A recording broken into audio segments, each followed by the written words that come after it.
All right, guys, welcome to the 2022 CFOA exam Zoom call. The goal is to try to do this once every week or every 2 weeks, depending on who can participate. Tonight, we're going to be going through the first 20 questions.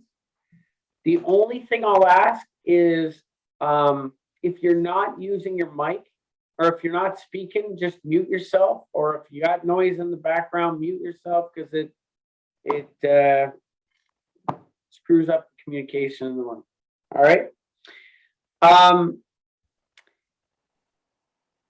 I can see a number of people have started the exam. Nobody's finished it, which you don't need to. We're going to go through this together. Today, we're going to, like I said, the first 20 questions. And what we're going to do is we're going to go through each question. If you have any questions about the question, we're going to address those. We're going to talk about the correct answer and where in the rule book you can find the reference to the answer. Okay? Any questions before we get started? No? All right, here we go. Off to question number 1. Pretty straightforward question, but let's get to it. The goal line is part of the end zone. And this is a true or false question. True. That's right, Michelle, it is true. Does anybody have a reference of where we find this in the rule book? Page 111F. Perfect.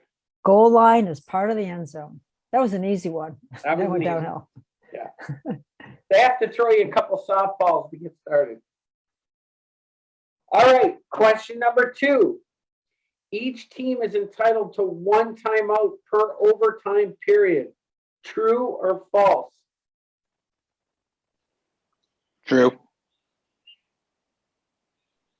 I had false. No timeouts in overtime. I'll go with false. Oh, yeah. Reference was page 4, 1.3.6F. You got it, Michelle. That is the correct answer. It is false. 1-3-6F is the correct answer, or the correct reference. All right, question number 3. At the start of the second half, Team A is leading by 35 points, putting the mercy rule into effect. Team B returns the opening kickoff for a touchdown. Regular timing will now resume. Is that true or false? False. Yeah, it didn't say anywhere that you have to disable it. Although at the minor levels, we always did. On page 5, it doesn't say anything about disabling it. So that's a question, but I had false. I have in there, Michelle, it says the clock will be running for the remainder of the game, so it doesn't matter. As soon as we get the mercy rule, we keep on time until the end of the game, except for injuries, time, etc. Yeah, so that's what it says. But at the little kid game, we used to keep on stopping it and go back and forth, but we had our own rules. Does anybody want to take a shot at the reference point for this question, or? If you look at the very first sentence on page 5, Article 5, Rule 1, Section 5 of the Mercy Rule, it says any time after the first half. So when the ball is kicked off to start the second half, we are now in Mercy Rule. Yeah, 1.5.5. Yeah, it doesn't say anything about enacted. So I assume that's because you've done a great job, Al, of really clearing up some of this stuff. So I'm assuming if they don't say it, that means it stays enacted. Well, what you mean after the score? Yeah, so after the score, Yeah. it's still the mercy rule. So you still keep the clock running. Yes, but forget the score. So once you start the second half, if it's a 35-point difference, as soon as the ball's kicked off, we go running time, because that is the beginning of the second half. So as a first sentence says, anytime after the first half.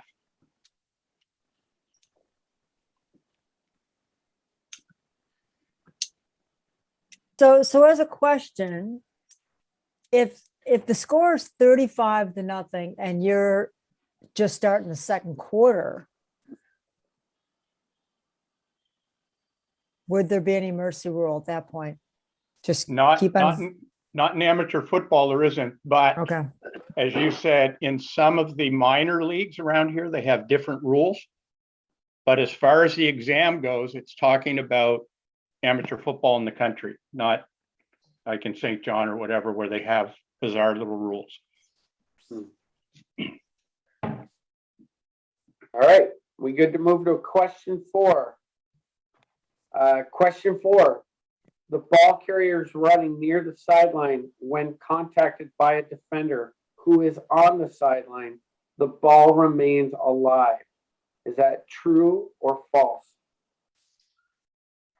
True. I had true, page 10, 1.10.8, but I also said it's a weird question because it says nothing of being tackled, so the play would just continue. Or did I misinterpret that?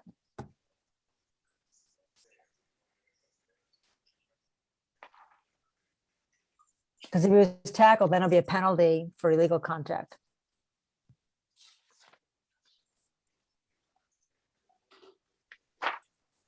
I just need to find the rule here again. Ray, could you read that again? You broke up as you went through. Okay.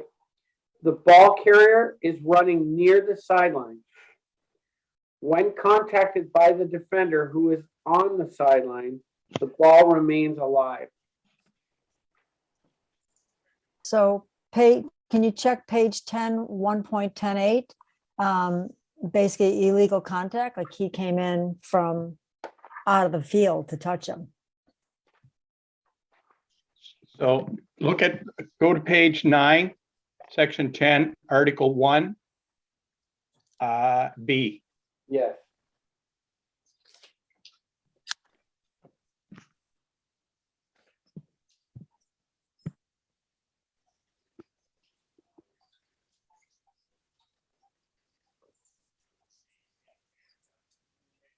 So wouldn't it be the ball is dead and then we have a flag for illegal participation?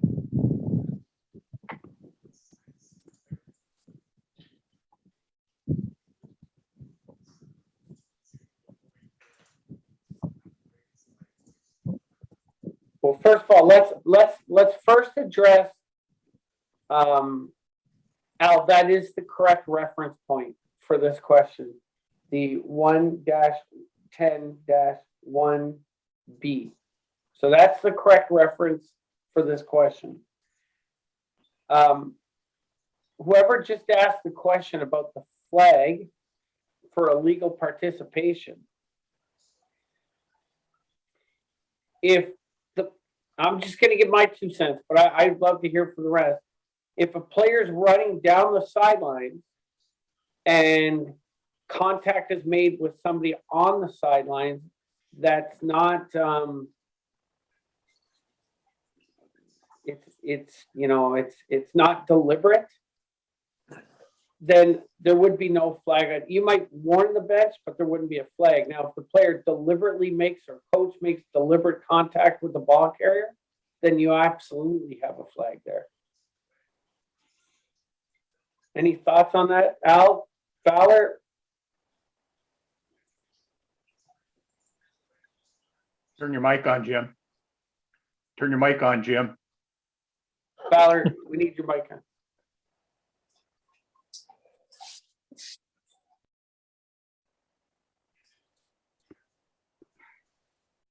There we go. Tell me shut up. Now you're telling me to talk. So the reference is 110.1.1b. But to address your question as to the contact at sideline pursuant to 10, it's going to depend on intention. I would think if the guy that's standing on the sideline or the guy that is out of bounds intentionally drills this person, then I think you have a player from out coming in and participating in the play and have a foul. If it's just incidental contact, just brushes it, there's no intention, I wouldn't flag that. Yeah. That's my sense. I agree with you, Jim. I think the purpose of the question is dealing with in and out of bounds. Mhm. And the player carrying the ball is still, the play is still live unless the ball touches that person out of bounds. I think that's what they're getting at. I don't think they're looking for an illegal participation. I think the point to take away from the question is if you touch a player out of bounds or if you touch an official out of bounds, you're still good to go. You're still in play. But I'm not sure. So I'm confused because I thought if you're running and somebody's standing that close to the sideline, you touch them, it just continues on. But Al, you're saying no, if you touch something out of bounds, the play is out of bounds. If you touch something out of bounds, except a player or an official. Yeah. Yeah. So is that question kind of weirdly, does it need clarification?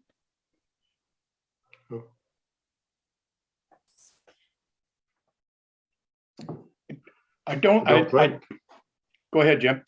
No, I was going to say, I don't think. If you touch a player that's out of bounds, or if you touch an official that's out of bounds, you are not out of bounds. That's the rule. Yeah. And that's what the question is driving at. I tried to just give you an update on because we tried this last year, putting the actual exam up on the screen, but for some reason Class Marker won't allow it. And I wasn't able to print off a copy as of yet. Now, I've gone through a lot of the questions, so going into next week, questions 21 to 40 or 45, I'm going to type those up so that we can have them in front of us in case you have any questions about the wording of the question. All right, are we good with question 4? Yeah, thanks, Al. Thanks, James. Let's go to question number 5. Team A ball carrier runs out of bounds on first down. The ball shall belong to Team A at the point where the ball carrier's foot touched or crossed the line. Is that true or false? False. 110-2. What are we looking for? Where the ball crosses the line. Right.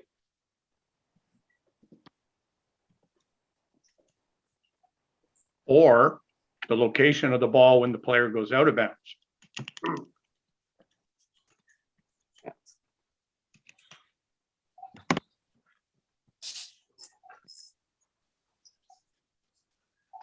All right. You want to say that again, Al? I'm not sure I agree. Oh, you're on mute, Mike.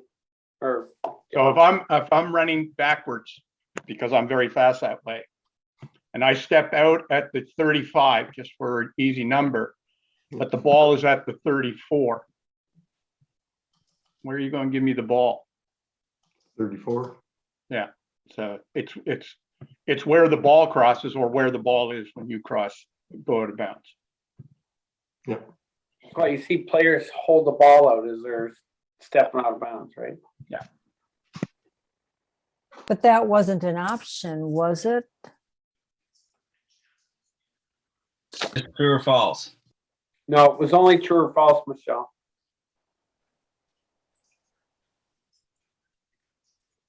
All these questions that we're going through right now are true or false questions. All right, question number 6. Team A throws a forward pass. A87 tips the ball. The ball hits the umpire. The ball remains alive. True or false?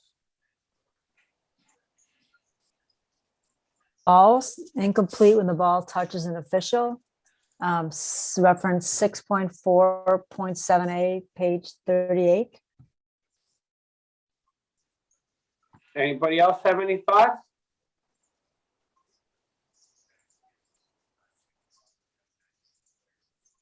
How about from somebody we haven't heard yet from yet?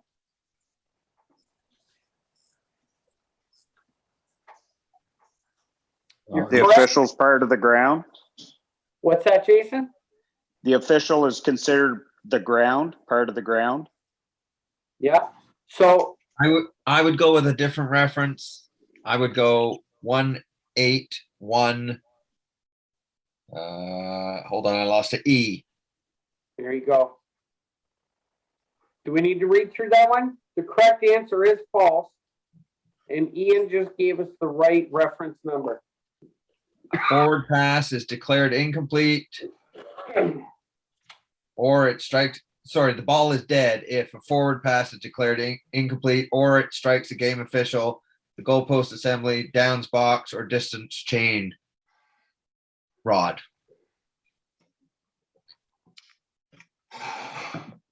Good. Okay, question 7. Team A punts. The returner drops to both knees to catch the punt while kneeling. The ball remains alive. Is that true or false? False? That's correct, Aaron. Do you That's have a new rule, right?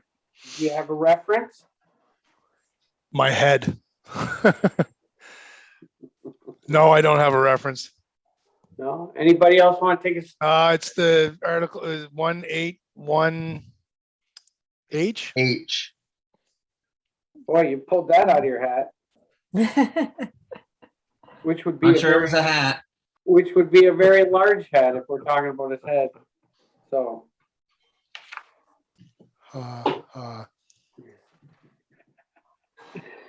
question 8.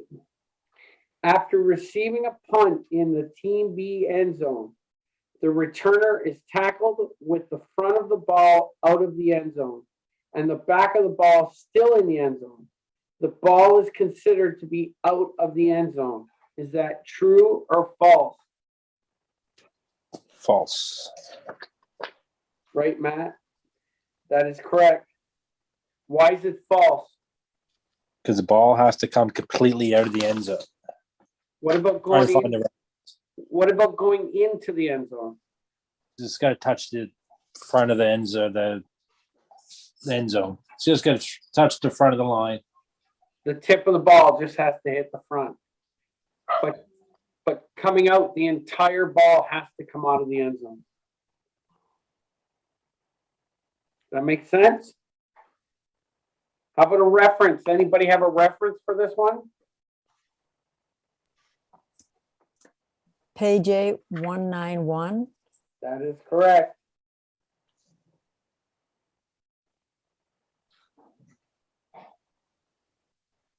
And everything that's stated right in that rule, we just broke down. All right, question number 9. The ball is dead immediately if the ball carrier's helmet comes off. True or false? So the ball carrier's helmet comes off and he has possession of the ball. Is the play dead or do we allow it to go on? It's dead. 181J. The exact same wording. So it's true. The answer to this question is true. And I had 181J. I had 111.2E. Is that if your helmet comes off, you must stop participating. So that assume that that means the play is dead. So you said 1.8. What was it? 1.8. 1J. It's the very top line on page 8. Just- Okay. Yeah, Ball there's is a, dead immediately if ball carrier loses their helmet. yeah, the subtle differences with your reference, Michelle. That's any player, not just the ball carrier. Okay, So if one of the linemen's helmet pops off, play doesn't stop, but he or she has to stop participating. okay, thanks. Okay, question 10. Knee pads must be covered by pants, which must cover the player's knees. Is that true or false? True. 111 1C1. Good job on the feedback. It's funny because this is in the rule book, it's on our exam, but how often are we addressing this issue on the field with players? Knee pads are not thigh pads. I have asked players to cover up their knee pads, but it doesn't. All you can do is doesn't ask. happen a lot. One of my favorite players watching come through high school AUS, Rory Kelly. I don't think he ever had knee pads on for a play in his career. You would tell him, pull him down, and just before the ball was snapped, he would pull up his pants. I said to Mr. Kelly in one of our games, I congratulated him on his transfer from the SEC where they don't have to wear any pants below their thighs. He got a great giggle out of it. That's why I went to Western. Yeah, exactly. Okay, so now we got some multiple. Well, this one here is a multiple choice. Question 11. On the last play of the first half, Team A punts the ball into the Team B end zone. Team B makes a return kick. The ball hits Team B's goalpost in flight. What is the call? The answers are the ball is dead, the half is over, Team A scores a ruse. The ball is dead, there is no score, Team A may have an additional play from the B10. Or C, the ball remains alive. What do we got?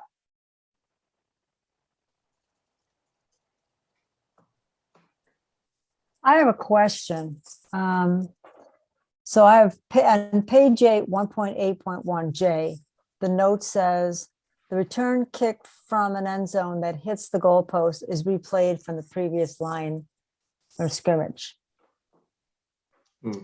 Does that have no reference to this? That's the inadvertent whistle rule. That's what happens if somebody blows their whistle when that happens. Okay. That would be different if it was a wide field goal that went out of bounds and somebody blew their whistle before it rolled out of bounds. That'd be different. Ray's ignoring us. No, I'm listening. I'm reading the reference I have.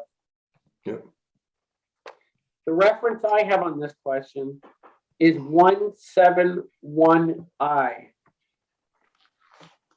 And it says a kick ball hits a goalpost assembly after striking the ground, a player or an official after being kicked from the end zone.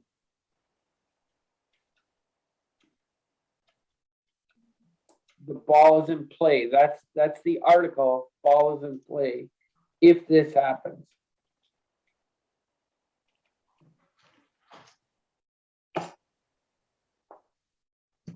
So I have the ball is still alive, or the ball remains alive.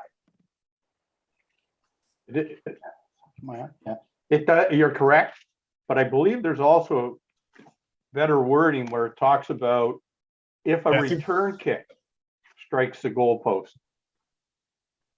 Yeah, I remember a different reference that specifies a return kick. Yeah.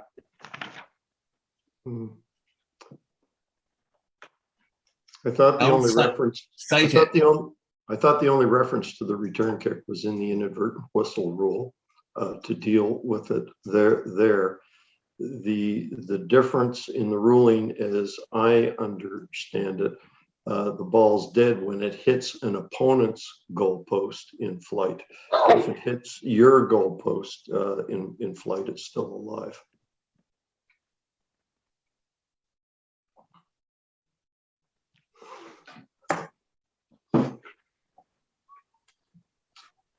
And that one that I just read, Jim, it's basically saying that. Saying a kickball hits the goalpost assembly after striking the ground, a player or official, or after being kicked from the end zone. So if it's being kicked from the end zone, it would be Team B kicking it.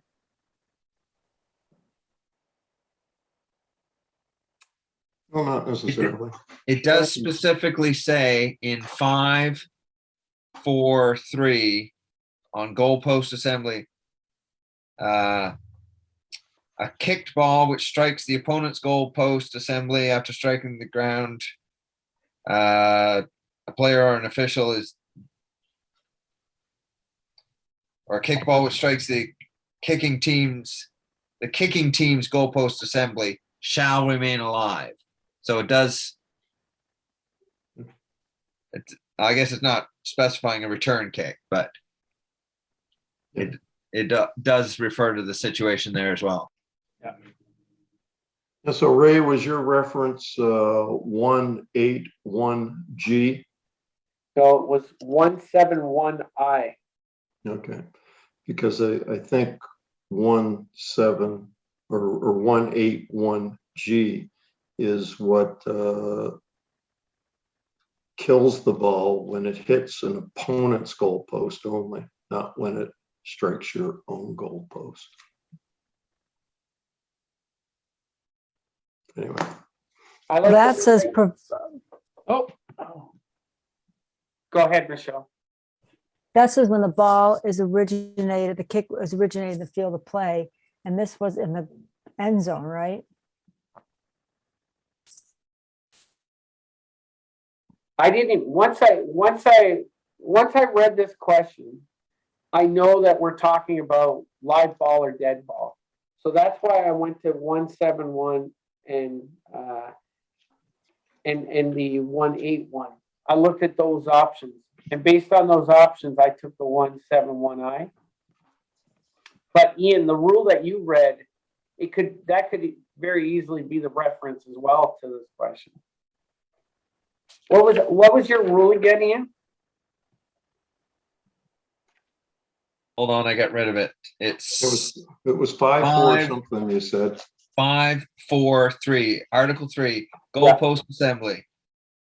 The second statement in that on page 31. So just going through this real quick, we know that the ball still remains alive on that return kick out of the end zone that hits the goalpost assembly. As far as the reference point, 171I, 543, and then Jim's 181. OG, but it's sort of the contrary. But yeah.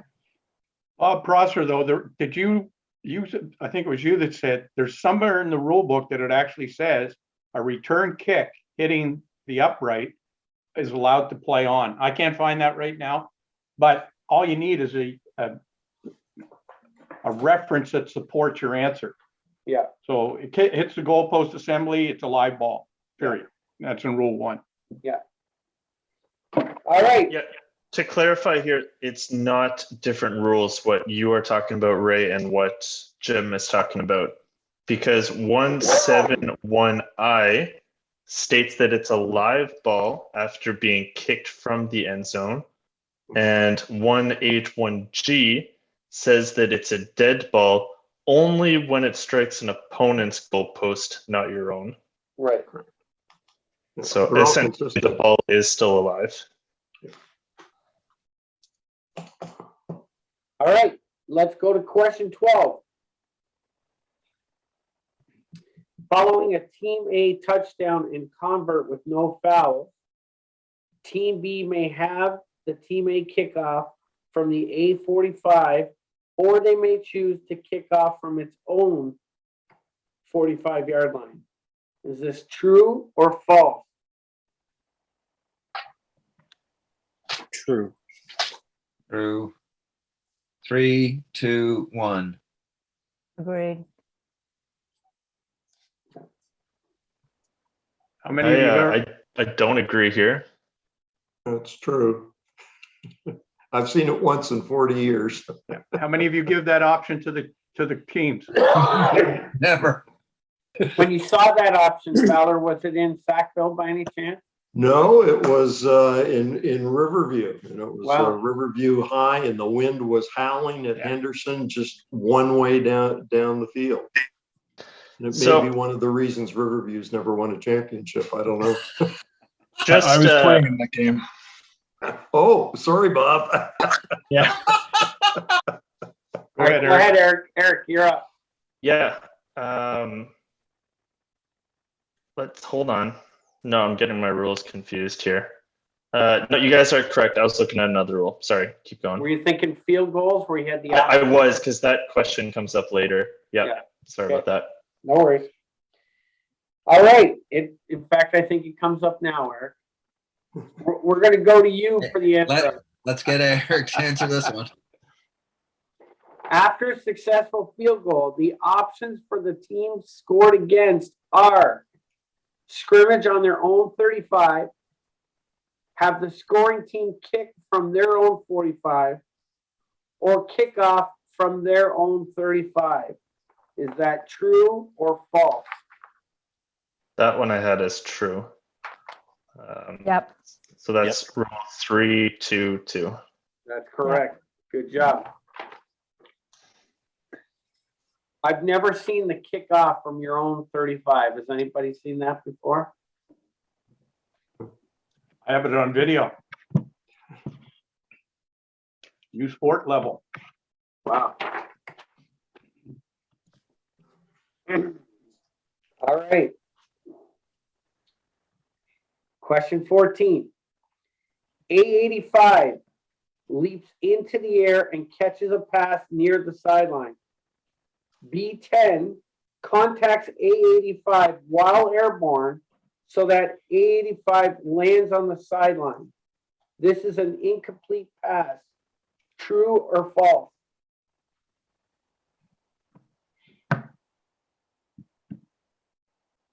I had true, page 37, 6.46, but then I have a note. On page 38, at 6.47B, it says just the opposite. So I don't know if that just didn't get crossed out or it will be in the new book. Anyway, This is but I a did have rule true. this year. This is a new year rule this year, Michelle. So what's in your actual rule book may conflict with what's in the new rules. Okay, so that'll come out then. Then on page 38, they'll actually delete a line. Actually, I Right. crossed it out already. Okay. Okay, so the answer is true. 646 is the correct answer. And again, the big difference this year versus years past is we had to make a judgment call. Would the player have landed in bounds? Now it's simple. If he catches the ball and his feet lands out of bounds, we have an incomplete pass because the player's out of bounds. So I'm going to bring up a hypothetical because it showed up on our AUS exam. It's the exact same situation, except the team B player kind of lifts up the A receiver in the air and then throws him on the sideline. No, he Carries carries them him. out of bounds. How do you guys read that, right? Yeah, progress has been stopped. Yeah. When he's lifting them, there's a whistle. He's in bounds. He's got to catch. I think that's the difference. I think that's what was being driven at. Okay. So what we're ruling here is that despite the fact that he never had a foot in bounds in that situation, not the exam we're looking at right now, that's a good catch. Yes. The AUS one is a good catch. Okay. This one's, it's taken out the force out. That was, Okay. like Ray mentioned, that we had to make a decision that the force out have a bearing on the play. Now, you've got to land inbounds. All right. Question number 15. A80 jumps high in the air and catches a pass. Upon landing, A80 falls heavily on their back and loses control of the ball. This is an incomplete pass. True or false?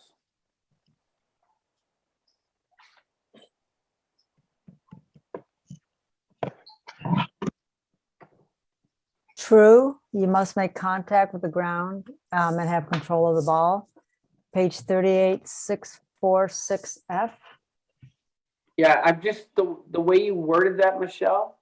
I'm just gonna, my note that I wrote down, the receiver must survive contact with the ground. Does that make sense? Maintain control. He's got to maintain control of the ball hitting the ground. But your reference is excellent. That's the one I had as well. Okay. Question 16. All Team A players positioned in the backfield at the snap are eligible receivers. I'm just going to read that again. All Team A players positioned in the backfield at the snap are eligible receivers. True or false?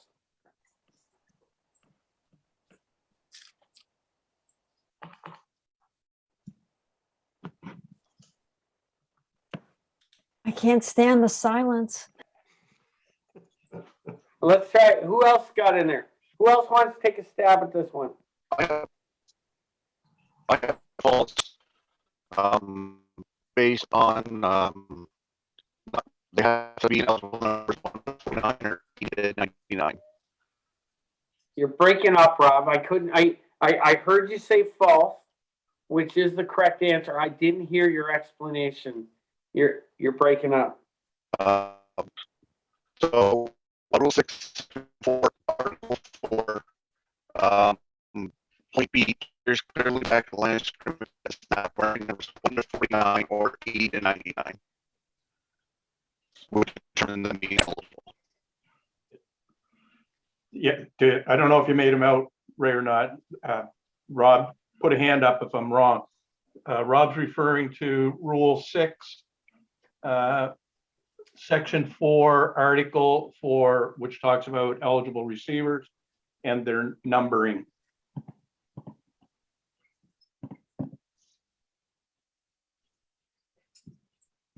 Okay. I didn't hear that, but I have it now, and 644 is the reference I had as well there. Okay, question 17.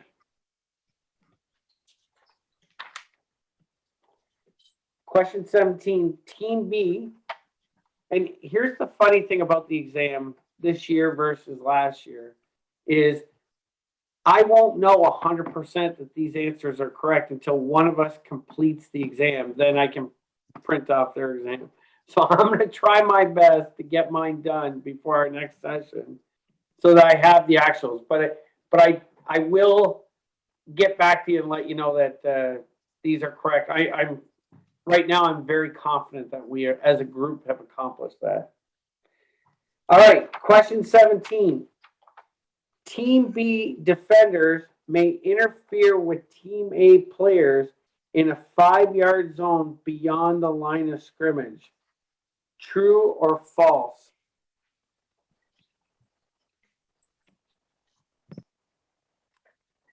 Can you explain that? I had a real hard time visualizing So what they were asking. It's very weird. Let's think of the wide receiver and defensive back. So as a defensive back, what this question is saying is I'm allowed to jam a wide receiver and interfere his route for the first 5 yards downfield. Okay, that clears it up. Thanks. False. The answer is false. In Canadian amateur football, what is a DB allowed to interfere on a wide receiver? How many yards? 3. 1 yard, which was it? Oh, that's 3. That's right, 1 yard. If the question said what you said, that makes sense, but it doesn't mention that it's a pass. If it's a run play, can't they interfere? They can. You're right, Bob. If it's a run play, actually, it says Team B defenders may interfere with Team A. If it was a run, it'd be Team A interfering with Team B. Does that make sense? No, I think Bob's right. Oh, yeah. Yeah. Like, TB can if I was a interfere with team A linebacker on a and saw run a play, lineman yeah, coming sure. downfield, Yeah.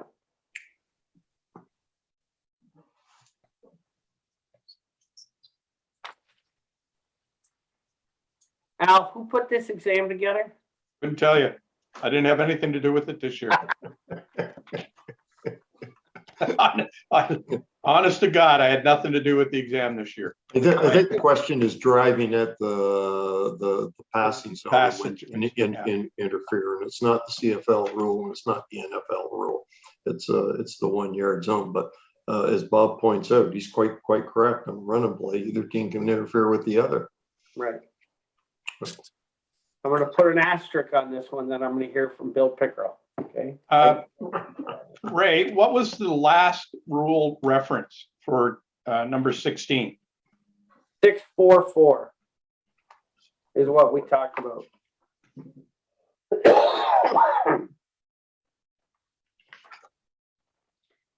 Who has the reference for this question? Well, it's going to be 649. So if we're following along chronologically, Yeah. so it's got to be, it's as Jim has alluded to, Bob is correct in his explanation, but based on the rules as they're going through, I think it's strictly a pass situation. Okay. Okay, let's go to 18. Team A running back is running for a touchdown. On the opposite side of the field, A83 blocks a defensive player to the ground who has given up pursuit of the ball carrier. This is a foul. True or false?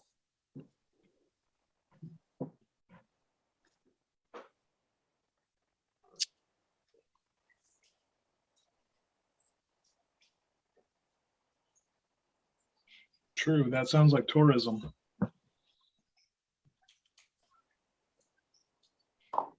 I also had true. I'll go true. I had true also.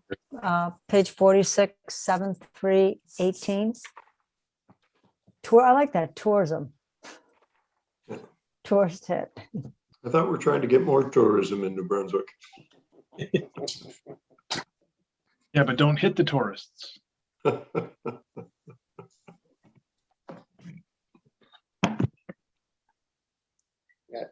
that's exactly it. 7318 is what I had. Tourist hits.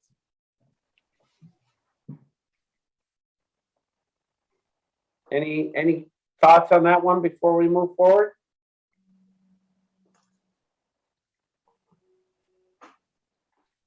All right, question 19. Oh, question 19 is a video.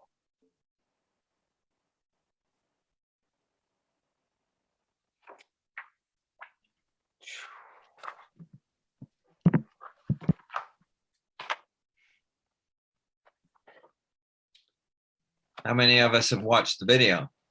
What's that? How many of us have watched the video? I have. I have.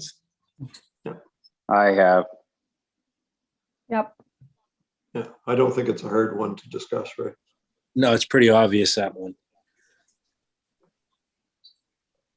Yeah, I think it's clearly option B. He's only about 15 yards downfield. He was running for. Agree.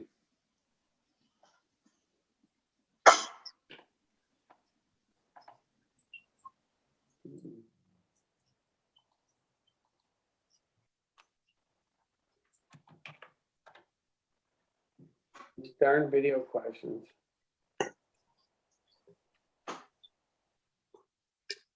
I just wanted to try.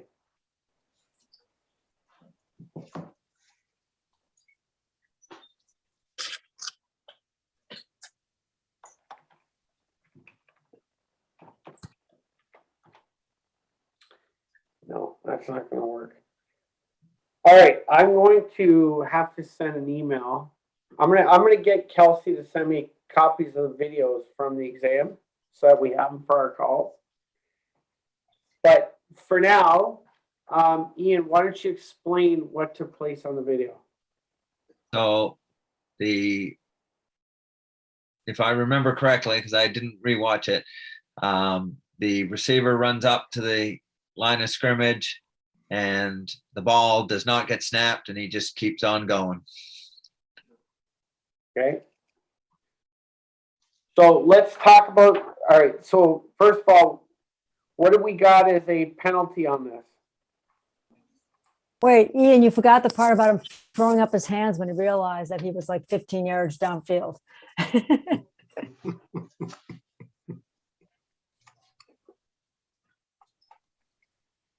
Okay, so what penalty do we have on the offense?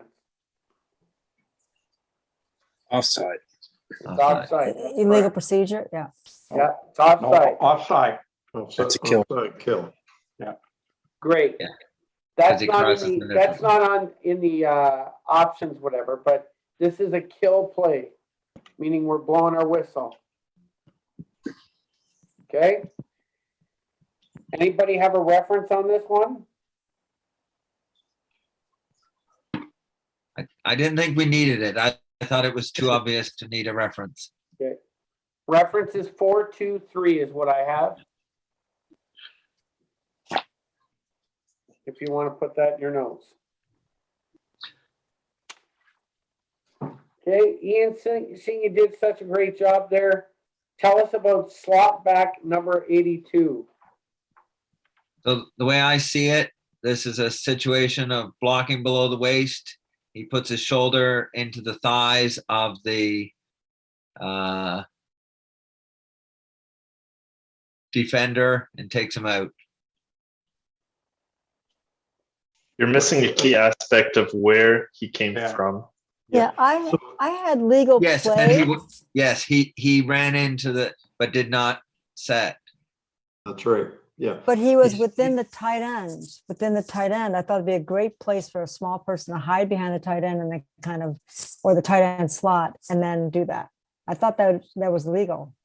Okay. The part of the play that is not legal, that results in a blocking below the waist foul, is he does come into the zone and he does chop the guy within the zone, but he does not come to a set position at the snap of the ball.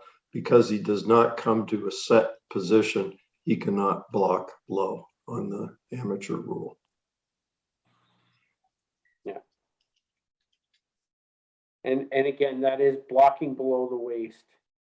Yeah. In that, so the correct answer is B. The only setting he does is to set his feet to make the block below the waist. Right. And the reference on that one is 7-3-19. Yeah, that's what I was going to say.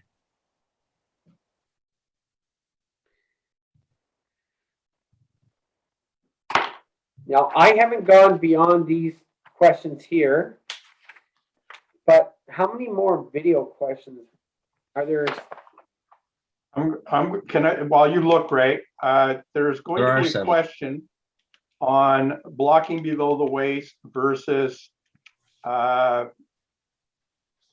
leave it at that. And through the scuttlebutt I've had with some other officials across the country, it's either question 22 or 42. And it's a defensive lineman who is blocked by the left guard. That's And 42. 42, and it appears that the center gets involved also. Yeah. Okay, the answer is a blocking below the waist. It is not a delay knee block. Really? Yeah. Don't turn Does your it head. not meet the definition of a? Listen, I'm telling you what the answer is, and that the officials that I was in discussion with don't agree with it.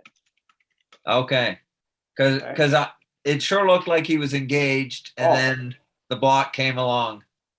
I received 3 videos last Saturday when I was in Dopetown, all dealing with delay knee blocks, and that was one of them that I was told that was on the exam. And I said, this is textbook, because the center comes up, he has his arms out like this, and then all of a sudden buddy comes in and actually takes him below the knees. Yeah. And anyhow, that play is an example by this exam of a blocking below the waist foul. Okay. Oh. I mean, 6 to 1, half does the other. They're both 15-yard penalties, right? Yeah.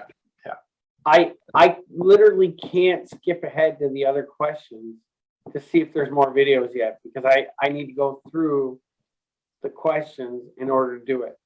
So what I'm going to do, when we end this call, I'm going to send an email to Kelsey from Alberta and see if he can send me all the videos for the exam for our group reviews, so that we'll have them when we're in this format. And like I said, I'm going to do my best so that next time we meet, I'll have the questions up in front of us, so that we can physically see the question. Okay. Can I just scoot back to something Al said? I haven't looked at the play yet, but it occurs to me that in the amateur rule book, not in the U Sport rule book, you can't block any place, anytime below the knee. So it really makes the delayed knee block foul superfluous. Yeah, and that could be what they're getting at. Yeah. Just food for thought. Yeah. Okay. Well, we'll cross that question when we get to it. Yeah. But in the meantime, like I said, I'm going to work to get copies of all the videos. Can I have 30 seconds before I sign off? Yep. Okay. U16 challenge is coming up. I've received some applications for on-field officials. I'm looking for some more. I'm looking for all kinds. If you meet the criteria, it doesn't mean you're going to get games or whatnot, but it'd be nice to see. And as I said in my email that I sent out, as with all these tournaments, we're always hungry for referees and umpires.